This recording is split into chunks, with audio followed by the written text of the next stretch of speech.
noches. Pues iniciamos el primer día de ejercicios. Recuerden que los ejercicios se ganan indulgencias también, pero tienen que ser ejercicios completos, no un día sí, un día no, un día después, no. Ejercicios completos. Se les invita después de ir a misa el sábado de la noche, para que terminen sus ejercicios con la misa, confesados. ¿Alguien más sabe? Comulgar, rezar por el Papa y el credo. Bueno, vamos iniciando con el tema 1. Se llama una palabra de esperanza. Pero vamos a iniciar con la oración. Se llama oración por las familias peregrinas de esperanza. Nos ponemos de pie. En nombre del Padre, del Hijo y del Espíritu Santo. Amén. Decimos: Señor Dios, fuente de todo consuelo y fortaleza, te pedimos que derrames tu amor y tu paz. Te pedimos, Señor, que acompañes a los jóvenes, a los adultos mayores, matrimonios y a todas las familias, especialmente a aquellos que han sido marcadas por la violencia, el dolor y la adversidad. Concede a través de tu infinita misericordia procesos de sanación que restauren sus corazones y acciones de paz que iluminen sus caminos. Que estas reflexiones cuaresmales sean un faro de esperanza de todas y cada familia, sean familias peregrinas de esperanza, y se conviertan en un instrumento de tu gracia para acompañar, escuchar, fortalecer a las familias que buscan caminar hacia ti. Haz, Señor, que cada familia encuentre en ti el consuelo y la fuerza para ser signo de unidad, amor y fe en medio del mundo. Que guiados por tu Espíritu Santo, todos podamos caminar juntos como una gran familia peregrina, portadora de la esperanza que solo tú puedes ofrecer. Bendice, Señor, a todas las comunidades y familias de la Arquidiócesis de Guadalajara que se encuentran bajo la protección maternal de Nuestra Señora de Zapopan.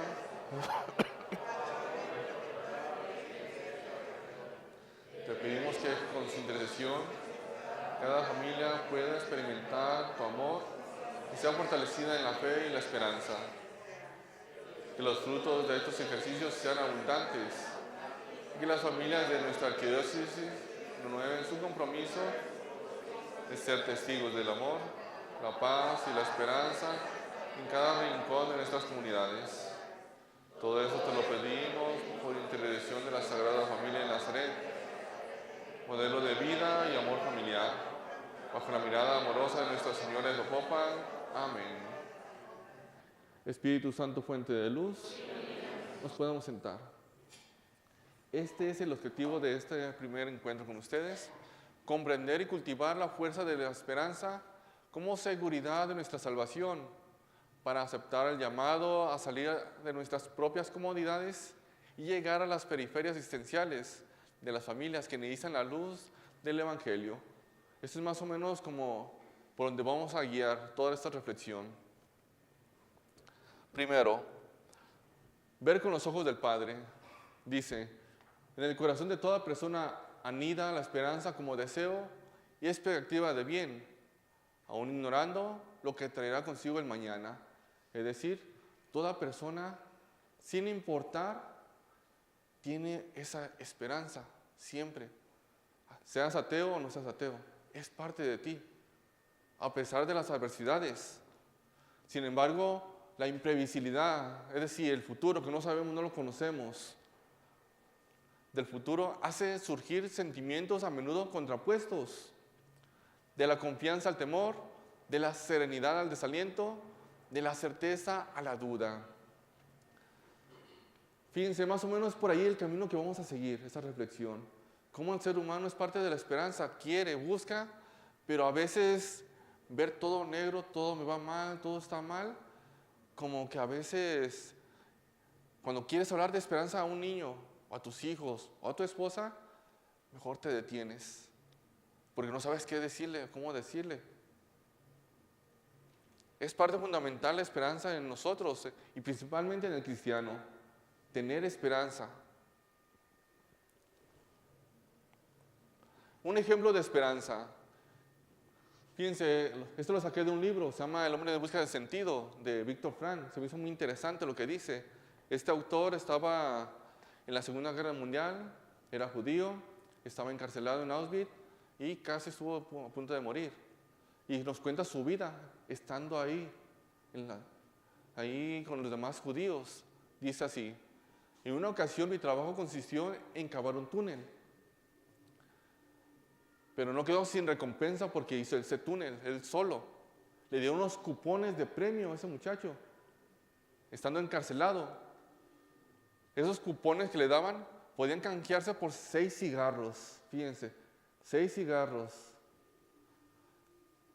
Por lo tanto, me convertí así en orgulloso propietario de 2 cupones por valor de 12 cigarrillos. Te van a entender por qué motivo. Dice así: se podían cambiar por 12 raciones de sopa, y esta sopa podía ser un verdadero respiro frente a la inanición durante 2 semanas. Recordemos que estaban en la guerra, ellos están encarcelados y buscan cómo alimentarse, cómo salir adelante. Él le dio 2 cupones y con eso los podía canjear por sopa, comida. Dice así también: las únicas excepciones eran las de aquellos que habían perdido la voluntad de vivir y querían disfrutar de sus últimos días. De modo que cuando veíamos a un camarada, a otro que estaba ahí, otro judío, fumar sus propios cigarros, en vez de cambiarlos por alimentos, ya sabíamos que había renunciado a confiar en su fuerza para seguir adelante y que una vez perdida la voluntad de vivir, rara vez se recobraba. Es decir, perdía la esperanza. Pienso, aquí no estamos en la Segunda Guerra Mundial, ¿verdad? No estamos en guerra, gracias a Dios. Pero si se fijan, a veces en esos pequeños detalles de la vida, cuando tenemos pequeñas dificultades, perdemos todo, nos sentimos solos. Este autor está en la Segunda Guerra Mundial. Él es un observador, es un psicólogo que está en la Segunda Guerra Mundial.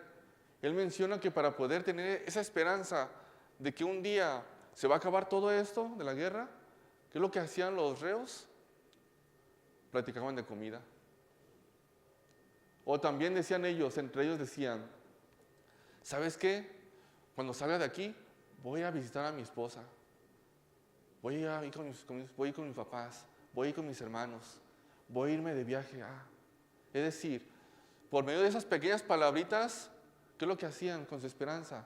Se motivaban de que no todo en la vida es oscuridad. Siempre va a llegar el momento en que se va a acabar todo esto. Después de la tormenta, viene la calma. Esa es parte de la esperanza, y es autor lo que menciona. Cuando alguien se fumaba todos sus cigarrillos, ¿qué es lo que decía? Esa persona está esperando la muerte. Está esperando la muerte.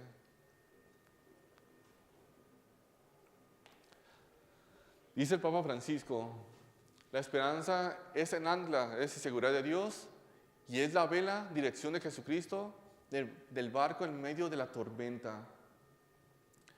Y recoge el viento del Espíritu Santo, fuerza motriz que empuja para seguir navegando. Él habla la vida como si fuera un barco. Y el barco no va solo, ocupa la vela, el viento y el ancla. El ancla es para que te sostengas, tengas seguridad. Por lo tanto, trata de decir el Papa que en nuestra vida, si de verdad queremos tener una vida cristiana, primero tiene que estar Dios dentro de nuestras vidas. Primero. Dios es el que va a dirigir nuestras vidas. Si no, se los puede llevar el viento y no es el Espíritu Santo. Dice, la esperanza es la certeza de que saldremos adelante, de que no todo está oscuro, siempre hay una luz. Es un don de Dios, virtud que llevamos en el corazón y que radica en su promesa. No nos hace perder el rumbo. Es parte fundamental, fíjense hermanos, leyendo ese libro de Víctor Frank, muchos de los que se salvaron de ahí son los que lucharon a pesar de la desesperanza, a pesar de los golpes, a pesar que estuvieron a punto de morir. Muchos de los que como diríamos en los mexicanos, no se rajaron, que a pesar de que los nazis los golpeaban, seguían en ese caminito, que casi tenían una pistola aquí, ellos nos aferraban aún así, seguían adelante, sin zapatos, ahí en la pura tierra, lloviendo, trabajando, comiendo comida de la peor. A pesar de todo, seguían adelante, eran los que se aferraban a la vida. Mientras aquellos que ya no se aferraban, ellos simplemente no hacían ya nada. Se dejaban llevar, esperando simplemente que alguien les diera un balazo. ¿Cómo es importante la esperanza en nuestra vida? Yo sé que no estamos en la Segunda Guerra Mundial, no hay armas, pero ustedes conocen las noticias, que la verdad deberían de llamarles malas noticias. Y eso hace que también nosotros se nos pegue en nuestra vida y eso se los peguemos también a los hijos. Hijos, no te vayas, toma cuidado. Hijo, no salgas. Hijo, no esto. Hijo, no el otro. Y los podemos tener todos los días encerrados. O para que se olvide del mundo, les podemos dar, ¿cómo se llama ese aparato que utilizan para todo? ¿Cómo se le llama? Celular y otra cosa también. El PC5, el Xbox y todo eso. Preferible tenerte aquí a que salgas a la calle. Y se fijan, el pensar de esa forma, estamos a los hijos como que encerrando en sí mismos. Porque un aparato no es una persona. Recuerden eso. Dice, la esperanza es una de las 3 virtudes teologales donde Dios, y va acompañada por la fe y la caridad, aunque es ella la que en verdad impulsa, la esperanza es la que impulsa. La esperanza nos mantiene firmes y en camino. Es la herencia del cristiano, la que nos hace caminar hacia algo, aunque no lo entendamos a veces, hacia algo. Como el encuentro con Jesús, dice el Papa, nos pone en movimiento y nos hace caminar porque la vida cristiana está en tensión hacia. Recuerden, hermanos, que somos peregrinos. Y si nuestra vida la vimos como ese peregrinar en nuestra vida, sabemos que cuando termina nuestra peregrinación, el día que nos llama, nuestra atención está en esa búsqueda, como dirían algunos santos. Ellos quieren vivir en el mundo, pero siempre mirando hacia arriba. Nuestra vida está en esa tensión, el querer vivir aquí, pero mirando hacia el cielo también. Si un cristiano pierde este enfoque, su vida se vuelve estática. Y las cosas que no se mueven se corrompen. Esos espectadores, somos espectadores en vez de asumir como protagonistas de la vida. Fíjense, hermanos, esta última parte, la esperanza nos hace movernos, les decía, movernos, a pesar de las dificultades, a pesar de a veces de los peligros. Pero si no te mueves porque ves en todos lados peligros, ¿qué sucede contigo? ¿Qué sucede con tu vida? Yo les decía algo de sus hijos. Si a tus hijos los tienes todo el día encerrados y no los haces hacer deporte pensando en que afuera está peligroso, ¿qué le va a suceder a tus hijos a futuro? ¿Qué le va a suceder? Se van a atrofiar. No van a tener esas relaciones con los demás. Su única relación es con un aparato frío.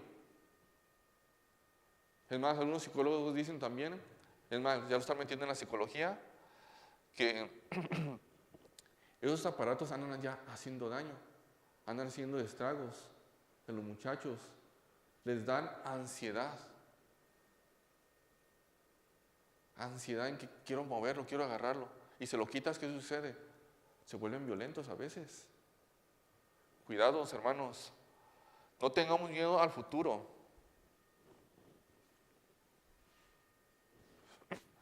Dice el Papa Benedicto,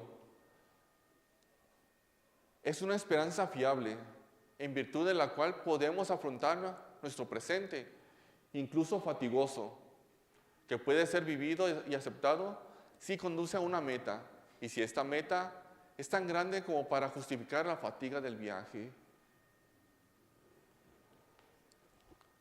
Dice el Papa Francisco, nos dice que la esperanza hace que uno entre en la oscuridad de su futuro, de un futuro incierto, para caminar en la luz. Y nos da tanta fuerza para caminar en la vida, lo cual nos invita a un contagio que se transmite de corazón a corazón, porque todo corazón humano espera esta buena noticia, la victoria de Cristo resucitado, del amor sobre la raíz del mal, una victoria que no invita al sufrimiento y la muerte, sino que los atraviesa, abriéndose un camino hacia el abismo, transformando el mal en bien, la marca exclusiva del poder de Dios. Es decir, un estudiante que va a empezar a estudiar cualquier materia, cualquier profesión, si lo reprueban la primera materia, ¿qué va a decir? ¿Qué tiene que hacer? ¿Tú qué dirías? Tiene que estudiar, esforzarse. ¿Y si lo vuelve a reprobar? ¿Cómo? Es decir, tener esa esperanza a pesar de las dificultades.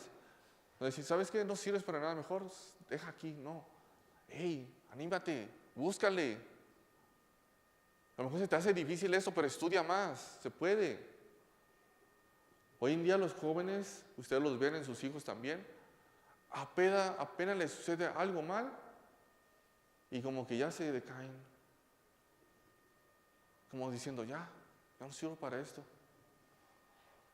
Como el joven, es más, hay autores que dicen que estamos en una sociedad frágil. Apenas nos tocan, ya perdimos todo. Ya perdimos todo. Sucede algo malo, se acabó mi vida. Es más, dicen algunos autores también que últimamente está subiendo el número de suicidios entre jóvenes. Porque no tienen una meta, dice el Papa Francisco, porque no tienen una meta para justificar todos los golpes, todo ese sacrificio. Y si no tienen una meta, solamente van a sentir los golpes, pero no tienen hacia dónde apuntar.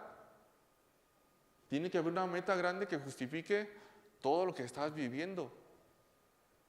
Simplemente ustedes cuando se casaron, ¿cuál era su meta? ¿Cuál era su meta cuando se casaron? Tener una familia. Era una meta grande. ¿Pero es fácil tener una familia? No es fácil. Requiere sufrimiento, mucho sufrimiento. En el unirse, en conocerse más profundamente, el escucharse. A veces nos peleamos, a veces nos contentamos. Pero ustedes tienen su meta todavía. Tener la familia a pesar de todo eso. Dice el Papa Benedicto. Dice que puede ser vivido y aceptado si conduce a una meta. Y si esta meta es tan grande como para justificar la fatiga del viaje. Ahorita que ya tienes tu familia y después de tantos golpes y todo eso, ¿justifica todos los golpes? Fíjense, porque ustedes agarraron una meta grande y día con día se va alcanzando. Y a pesar de los golpes, aquí entra la esperanza, porque tu esperanza era formar algo tuyo, que es tu esposa con tus hijos, o tu esposo con tus hijos. Y que tus hijos, después de tenerlos, ¿cuál es lo que sigue? Que tus hijos tengan una carrera, o que tengan su propia familia, que tengan, como que quieres más. Y vas a sufrir más, sí, pero eso lo justifica, porque buscas metas más grandes todavía. Ahora, juzgar con los criterios del Hijo. Dice Romanos 5, del 1 al 5. ¿Alguien gusta leer? Así pues, ahora que Dios ya nos hizo justos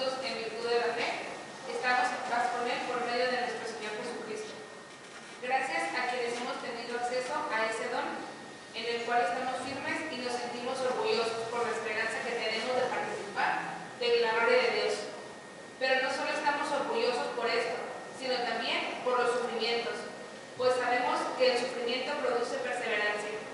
La perseverancia, virtud probada, y la virtud probada, esperanza.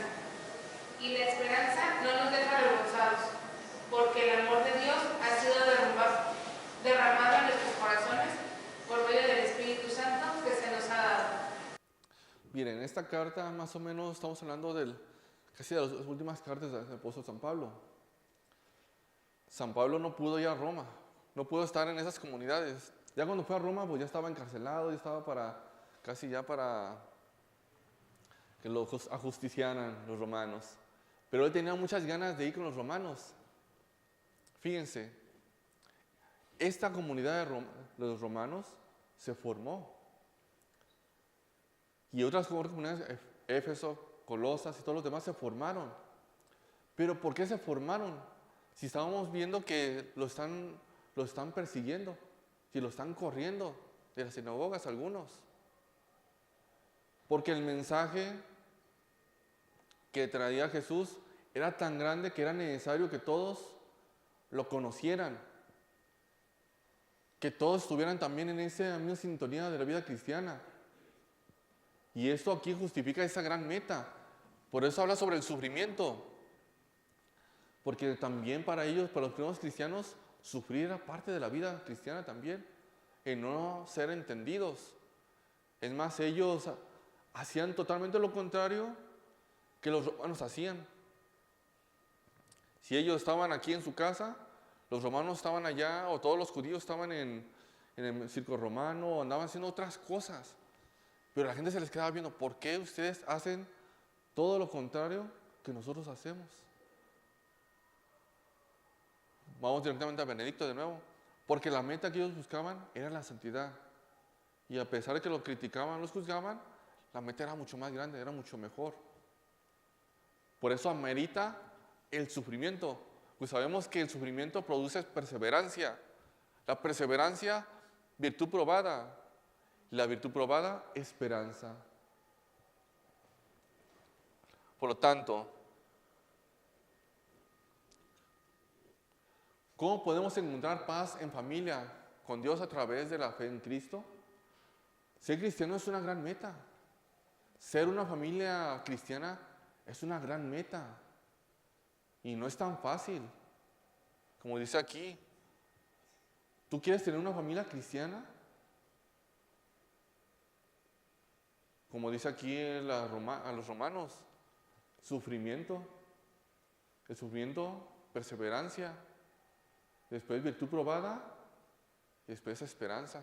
Por lo tanto, uno tiene que pasar por el sufrimiento, aunque a veces no lo querramos.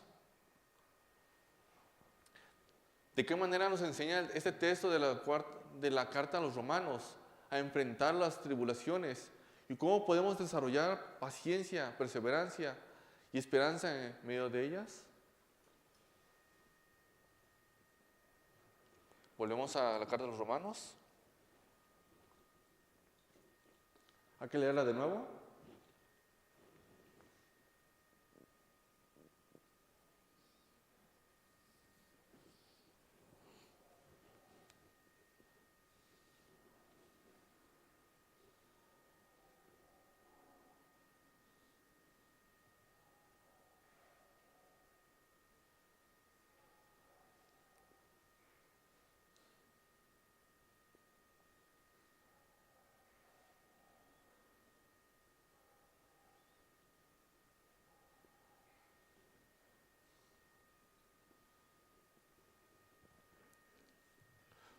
¿Tú lo dirías en tu persona? ¿Seguimos?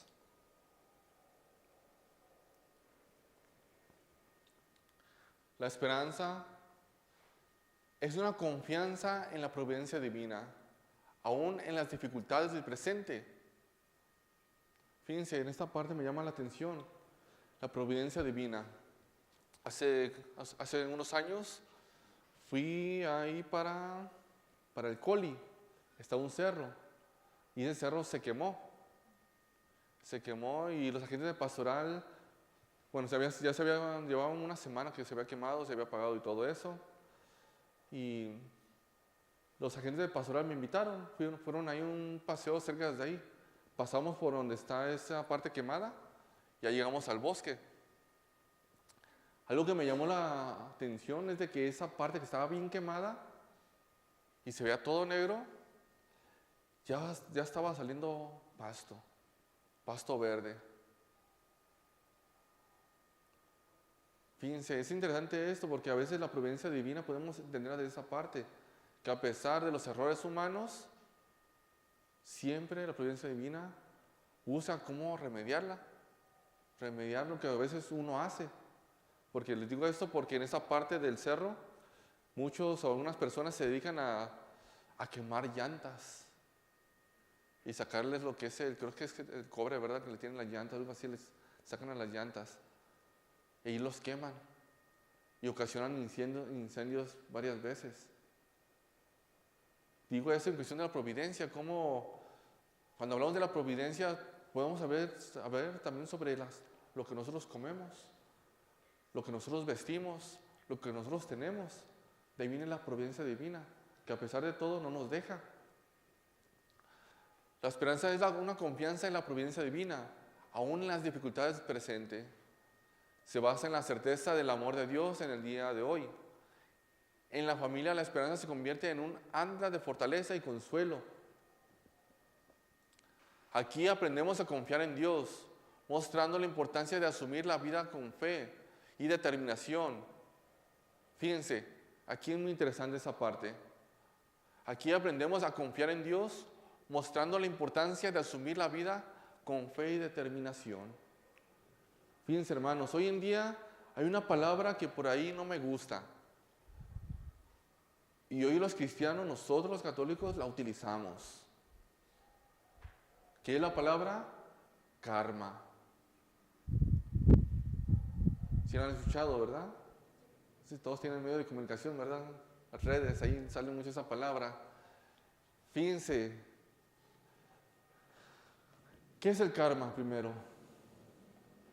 Primero ni es cristiana.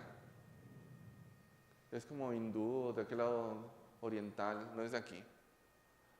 Pero en nuestro lenguaje se quiere meter. Es decir, un Dios que es bueno y que es malo. Un Dios que es bueno te da todo, pero si haces algo malo, ¿qué va a pasar? Te va a castigar. Y a veces nosotros lo vemos de esa forma también. No hagas esto, ¿por qué? Porque Dios te va a castigar. Un Dios bueno, pero a la vez un Dios malo también. ¿Por qué digo esto? Porque en esta parte de aquí aprendemos a confiar en Dios, mostrando la importancia de asumir la vida con fe y determinación. Cuando nosotros hablamos de esa forma, ya no afrontamos la vida con fe y determinación. ¿Por qué? Porque vemos a un Dios que si yo me equivoco, pues me va a castigar. Mejor no hago nada. Porque si me equivoco y hago algo que está al contrario, Dios ya no está conmigo. Es interesante porque en la familia esto es muy importante que se le enseñe a los hijos. Que afronten la vida. Parece que hoy en día afrontar la vida significa que tengas muchas cosas, que tengas mucho dinero, que tengas muchas cosas, terrenos, carros. Eso es afrontar la vida. Casi por ahí se va todos. La mayoría se va por ahí. Hijo, estudia para que tengas y a que te vaya mejor. Eso es afrontar la vida. Y es algo muy equivocado. Afrontar la vida va más allá que simplemente si tienes o no tienes. Afrontar la vida va en cuestión de las virtudes que vas obteniendo ante las dificultades, tengas o no tengas. En este caso, la esperanza. La esperanza te hace ver a pesar de que todo se vea negro. Siempre la esperanza te ayuda a ver la luz a lo lejos, a pesar que todo sea oscuro o esté en tinieblas. Al cultivar la esperanza enseñamos a no sucumbir ante el miedo o ansiedad, antes bien a encontrar consuelo y seguridad en la roca firme que es Dios. Y parece que la roca firme hoy en día son las cosas materiales. Cultivar la virtud de la esperanza comienza en el hogar, donde se deben transmitir valores fundamentales que nutren el alma y alimentan sueños e ideales. Si al niño no le das esperanza, no va a soñar, no va a tener ideales. Recuerdo creo que un guitarrista de los Rolling Stones. Este muchacho estuvo con ellos en las primeras giras con él y ganó mucho dinero, muchísimo dinero. Cuando lo entrevistaron, él dijo, le entrevistaron que le dijo a Mick Jagger que si firman otro contrato, yo me salgo. ¿Y qué hizo Mick Jagger? Firmó otro contrato y él se salió. Ya cuando lo entrevistaron a él, le preguntaron le decía, él cuando soñaba con tener carros, casas, televisiones, viajar, tener. Y después le preguntaron, ¿y cumplió los sueños? Sí, los cumplí. Y ahora no sé en qué soñar. Ya no tengo metas, no sé qué. Si tengo todo, ya no sé en qué soñar. Ahí entra el sentido de la vida también. Ya no sabe qué hacer con todo lo que tiene. A veces el tenerlo todo no quiere decir que ya se cumplen nuestros sueños. Por eso este autor me llama la atención, porque él le dijo, tengo todo, ahora en qué sueño, se me quitaron los sueños. De chiquito soñaba mucho, ahora que tengo todo, ¿en qué sueño?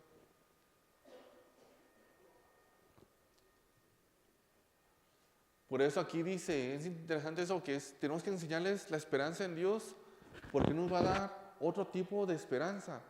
No la esperanza que el mundo da, el que tengas, sino otro tipo de esperanza que va muy profundo en nosotros, buscando siempre a Él. Dicen, dando ejemplo de una vida arraigada en la fe y la confianza en Dios.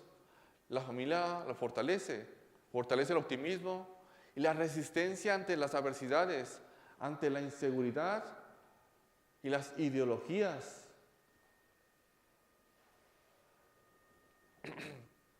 Por lo tanto, la familia como núcleo de la sociedad no está exenta de desafíos y pruebas.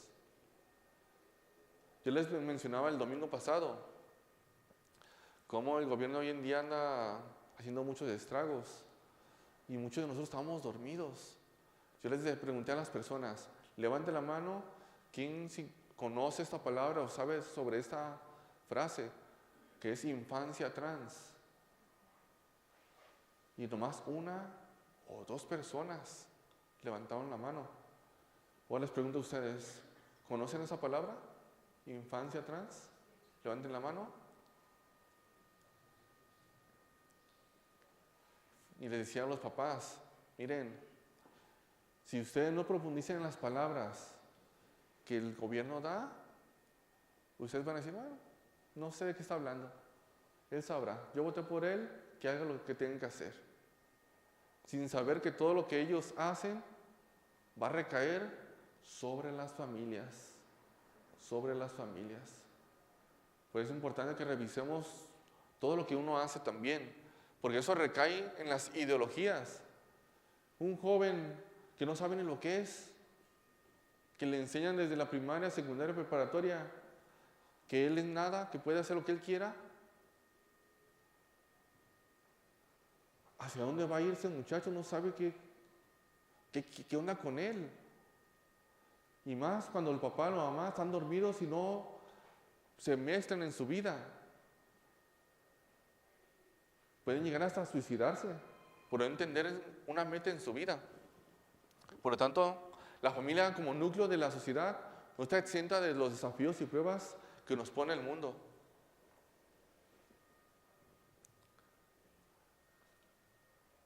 Nuestra experiencia de debilidad y vulnerabilidad son oportunidades para arraigarnos más profundamente en Dios. Es decir, que no nos sintamos superhéroes, que nosotros no ocupamos de Dios. Yo puedo solo, yo puedo Como dirán algunos, yo educo a mi familia como yo quiera, simplemente. No me importa lo que me diga el padrecito o la fe, o la iglesia, como dirán algunos también.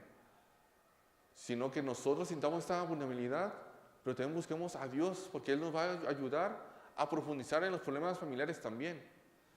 Si aprendemos a confiar en Él como única seguridad, encontramos una libertad verdadera que trasciende cualquier circunstancia. En la vida familiar, la tentación de apoyarnos en nosotros mismos y en nuestra propia búsqueda de soluciones y realizaciones es constante. Es importante recordar que la esperanza no es una actitud pasiva, sentimental, sino más bien una decisión consciente y a la vez activa de confiar en Dios en cada momento de nuestras vidas, dejando nuestro amor propio a un lado, pero actuando, haciendo.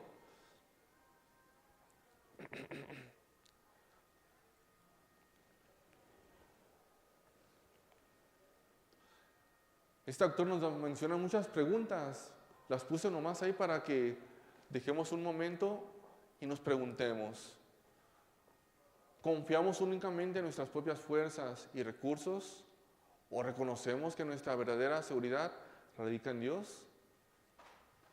¿Cómo afrontamos las pruebas como familia? Ante las dificultades, ¿nos sumergimos en la desesperación y el miedo o buscamos la fortaleza y la esperanza que vienen de nuestra confianza en Dios? ¿Cómo cultivamos la esperanza como familia? ¿Qué estamos haciendo para nutrir y fortalecer nuestra esperanza en Dios? ¿Estamos dedicando tiempo a la oración, a la lectura de la palabra de Dios y la participación en la vida sacramental, medios que alimentan nuestra fe y esperanza? ¿Cómo transmitimos la esperanza a las generaciones futuras en nuestras familias?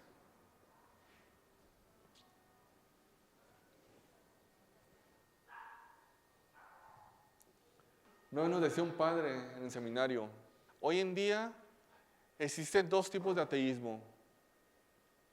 El activo, el que sabe, el de conocimiento, y el práctico, el que conoce y el práctico. Es decir, el ateo que conoce por qué es ateo, que si tú le preguntas por qué, te va a dar razonamientos por qué él es ateo. Por lo general son científicos la mayoría. Pero dice, hay otro tipo de ateísmo también. Aquel que es práctico nomás. Simplemente lo vive. ¿Por qué motivo? Nomás. Yo lo vivo nomás. Si le preguntas por qué, simplemente lo vive.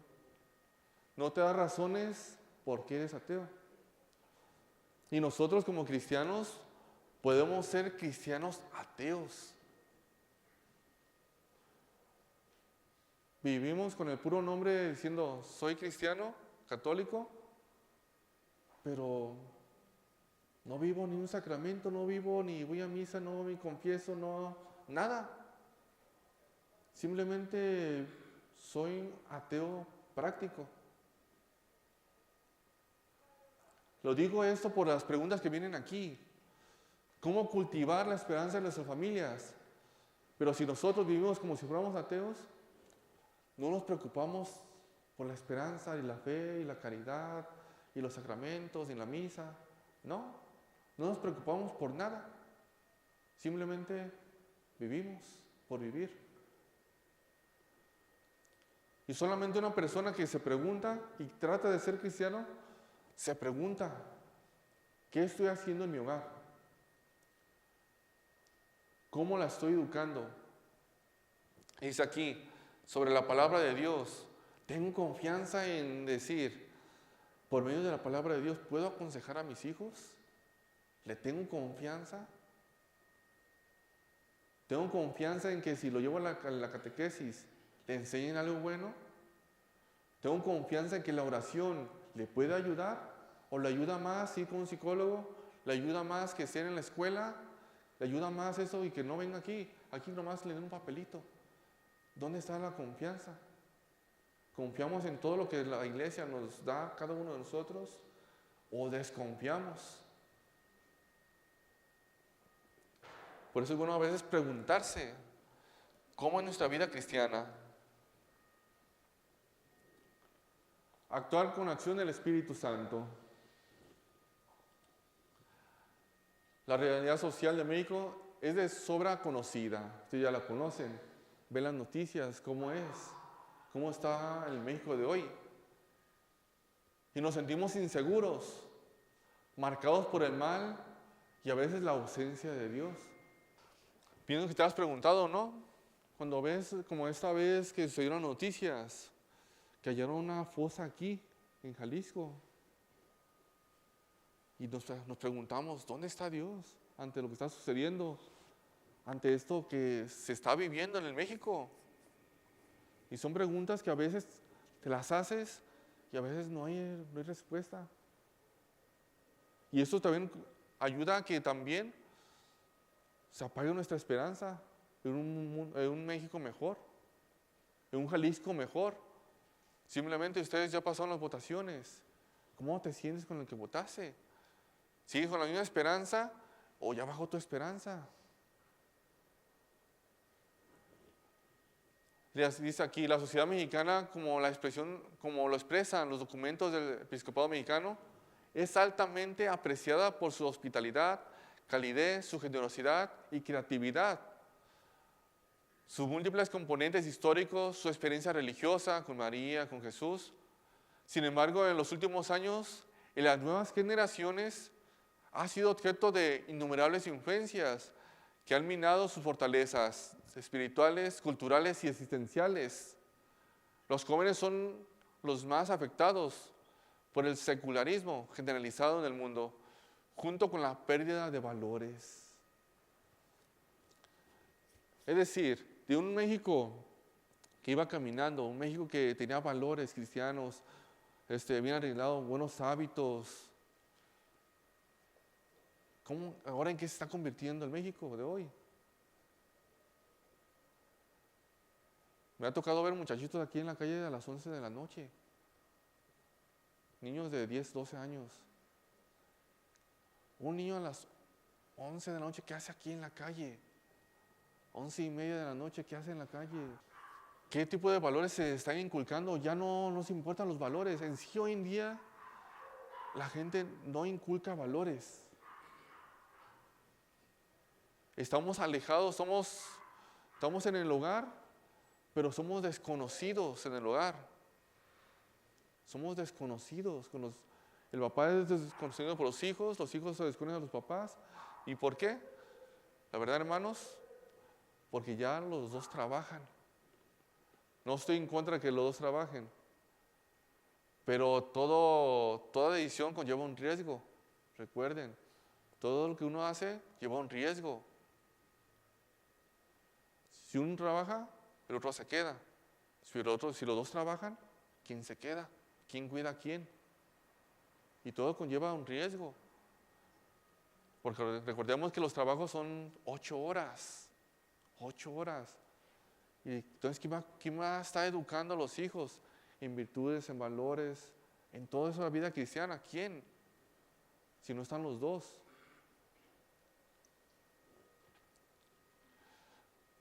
Por eso aquí los más afectados son los jóvenes.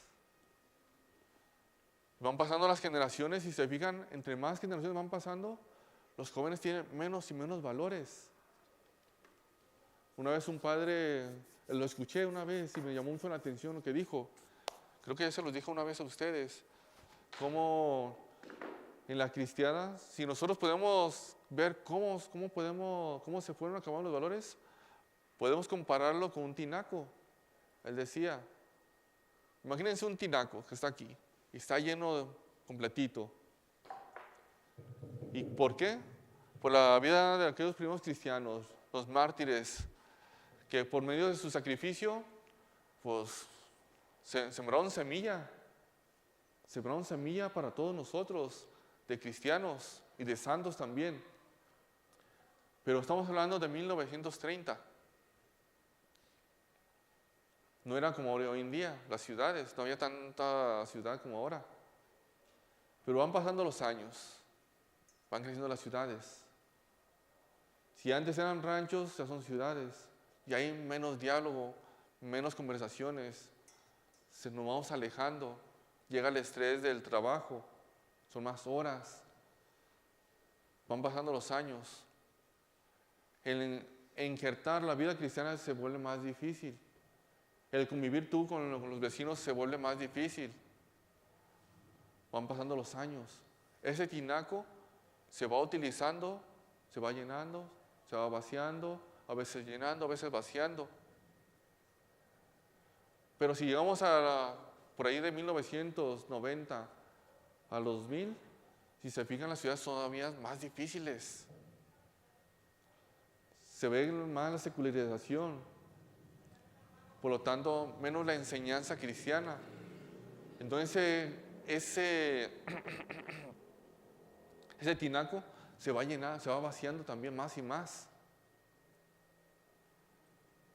Y como ya no se va inculcando más la vida cristiana, las únicas generaciones que les tocó, más o menos la vida cristiana, ya saben cómo vivirlo. Pero los jóvenes de hoy en día, de esa agua que hicieron de ese tinaco, les va tocando muy menos y menos. En sí, se puede decir, se anda vaciando la vida cristiana. Por lo tanto, los jóvenes de ahora ya no van a probar de esa agua de los primeros cristianos. Más bien ellos tienen que volver a llenar ese tinaco que en 1930 o más atrás lo llenaron. Se fue acabando porque nadie más se decidió por llenarlo. Nomás estuvimos agarrando. Son como los ahorros. Si agarras, si nunca ahorras, va a llegar el momento que se va a acabar. Los jóvenes de ahora están así. Virtudes, hábitos, valores. Como ya no se viven en la familia, ellos tienen que agarrar de algo, aprender de algo. ¿Y dónde están aprendiendo hoy en día? En los medios de comunicación. Son los más afectados cuando las familias ya no los inculcan desde muy pequeños. Dice aquí, los 7 pecados que necesitan de conversión, penitencia y esperanza. Dice, está la desigualdad social, la pobreza y la polarización política causada por gobernantes irresponsables. No ocupamos de mucho, ya sabemos cómo está sucediendo, cómo está México. La falta de transmitir la fe a las nuevas generaciones y el alejamiento de la Eucaristía dominical. ¿Esta comunidad más o menos de cuántos son? ¿Unos 10,000? ¿Cuántos?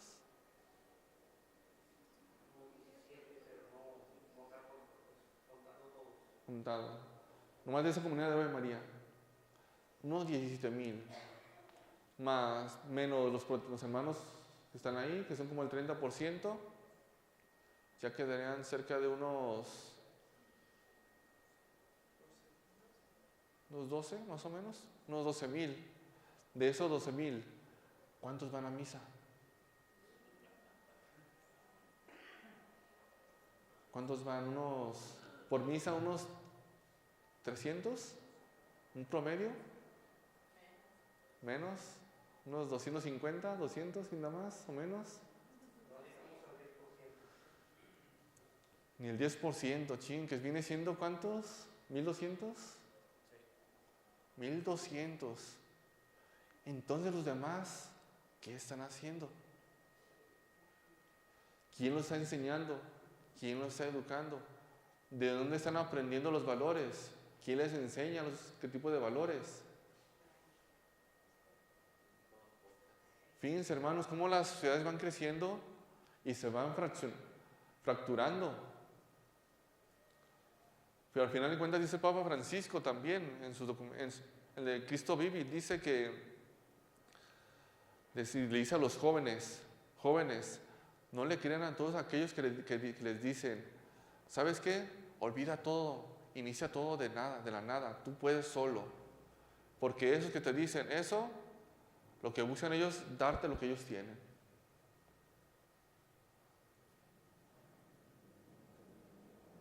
Cuidado con esas personas. Dice también el aumento de conflictos y divisiones al interior de las familias que iban a su fractura y desestructuración. Bueno, eso se notó muchísimo en la pandemia, muchísimo se notó. Cómo no estamos acostumbrados a vivir en familia, cómo a veces cuando los dos trabajan, nunca están juntos. Y como la pandemia nos pidió a la fuerza estar juntos 24 horas, ¿qué pasó ahí? Se vieron como si fueran dos extraños. No se soportaron porque no sabían cómo tratarse. Tantos años sin verse, tanto tiempo sin verse. Verse unas 2 horas diarias, ¿se imaginan? 2 horas diarias verse. Porque los dos trabajaban. Y el día que te dicen que te encierres 24 horas con tu esposa, con tus hijos, no, peleadearon por todos lados.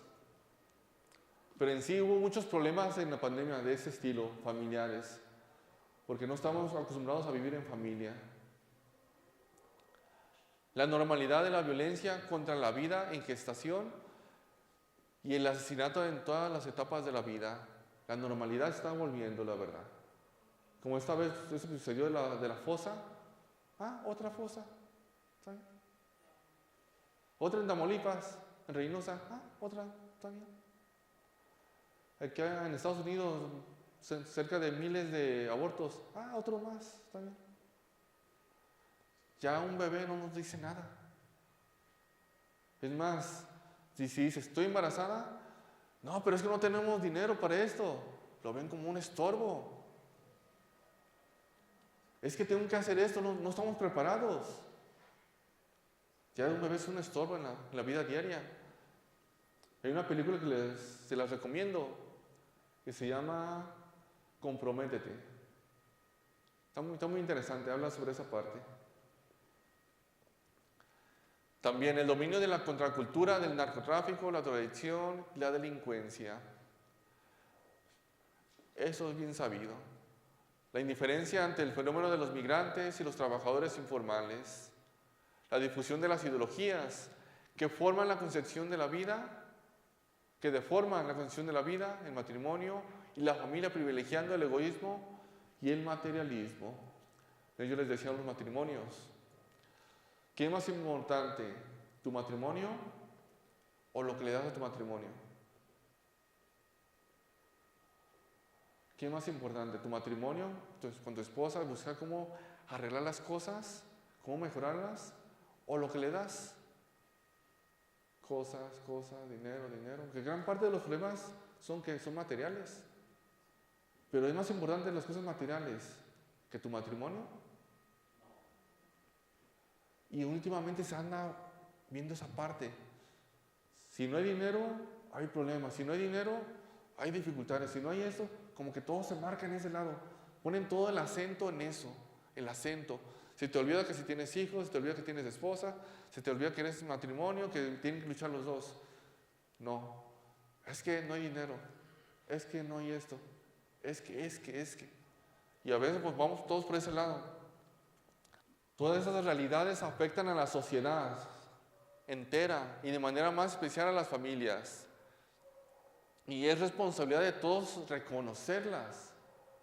Es responsabilidad de todos reconocerlas.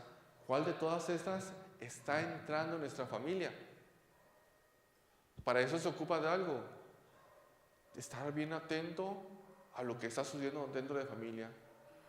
Y como dirían unas personas que ya tienen cerca de 54 años de casados, se ocupa algo muy importante dentro del matrimonio: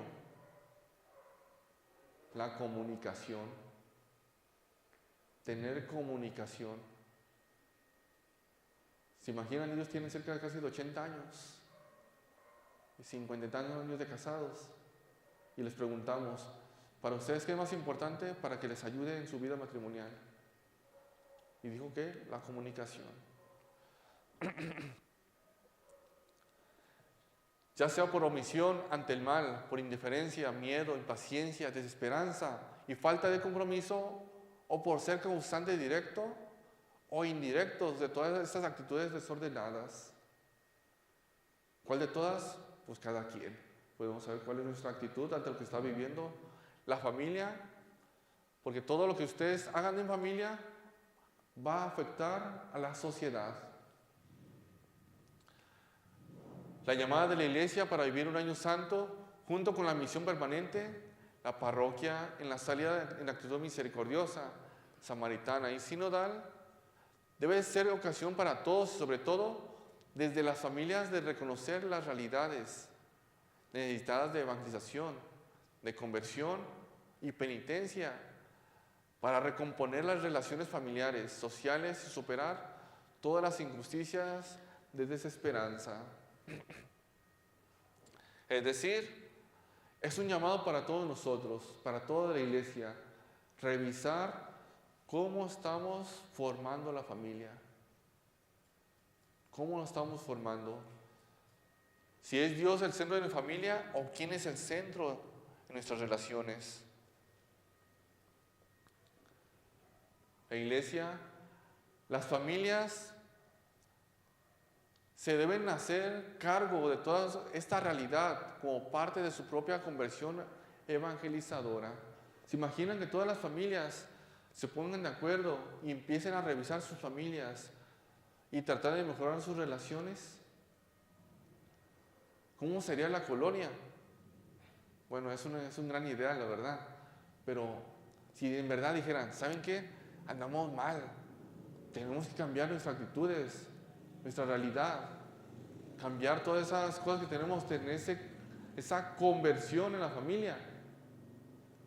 Pero es un gran ideal. Pero necesitamos de todas.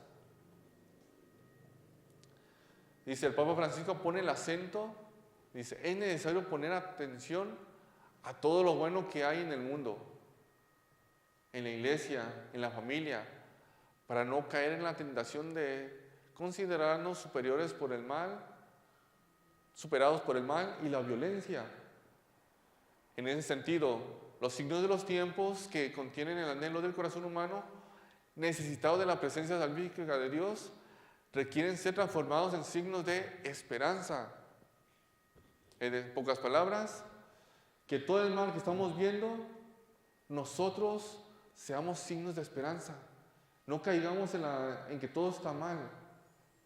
Que en verdad luchemos porque los hijos vivan esa esperanza, y principalmente en la presencia de Dios.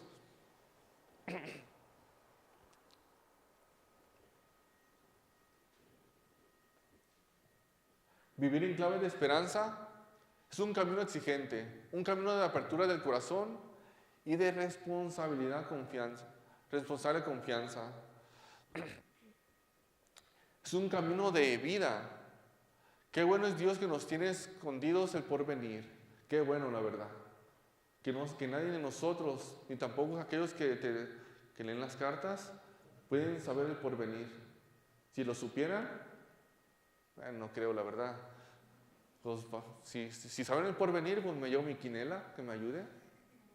Y que me vaya bien en la quinela, a ver qué tan buenos son, o no. Pero no, nadie puede saber el porvenir. Y qué bueno que está escondido. Y nos recuerda, no es mañana la gran cosa, es hoy. Esperanza no es tener seguridad en el mañana, sino tener confianza en el día de hoy. No confianza en los acontecimientos, sino en Dios, que los dirige y que nos ama. Que resuenen en nuestras conciencias las palabras de Jesucristo el Señor. Les he dicho esto para que tengan paz en mí. En el mundo tendrán que sufrir, pero tengan confianza, yo he vencido al mundo. Pocas palabras, la vida cristiana va a brillar siempre en Cristo. Y la familia cristiana va a brillar también solamente cuando estamos cerca de Él. Y cuando vengan los sufrimientos, no nos van a hacer nada, porque sabemos que los sufrimientos son pasajeros también, no duran. Y solamente una familia bien afianzada en Cristo va a entender lo que está viviendo en su vida cristiana. ¿Por qué? Porque la vida cristiana es eso, es parte del sufrimiento también. En pocas palabras, no podemos correrle al sufrimiento. Pues hermanos, La esperanza, todo cristiano, toda persona la busca y la tenemos que vivir. Y nosotros cristianos, que estamos llamados a ser esperanza para los demás, también tenemos que ser ese ejemplo para los demás, pero siempre unidos a Cristo, porque Él nos va a dar la fortaleza a sobrellevar todo lo que nos venga en esta vida. Y si vemos las noticias, que son más malas noticias, no nos dejemos llevar por todo lo que sale. Más bien nosotros, en el hoy, con su familia, con los cercanos, con los que están con ustedes, desde ahí formen la esperanza. Si cada uno de nosotros iniciamos, si se fijan aquí, son unas 30 familias, más o menos. Bueno, unas 20 familias son aquí. ¿Se imaginan 20 familias que en verdad que quieren cambiar? Si ustedes llevan el mensaje a los demás, entonces ya no son 20 familias, ya son 30 familias o 40 familias. Si cada uno busca llevar ese mensaje a los demás con su forma de vivir.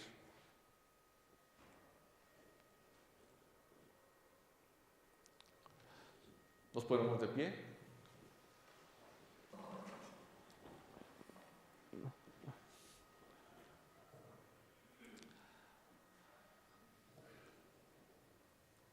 Que San José, custodio de la vida en el hogar de Nazaret, nos acompañe con su amor fiel.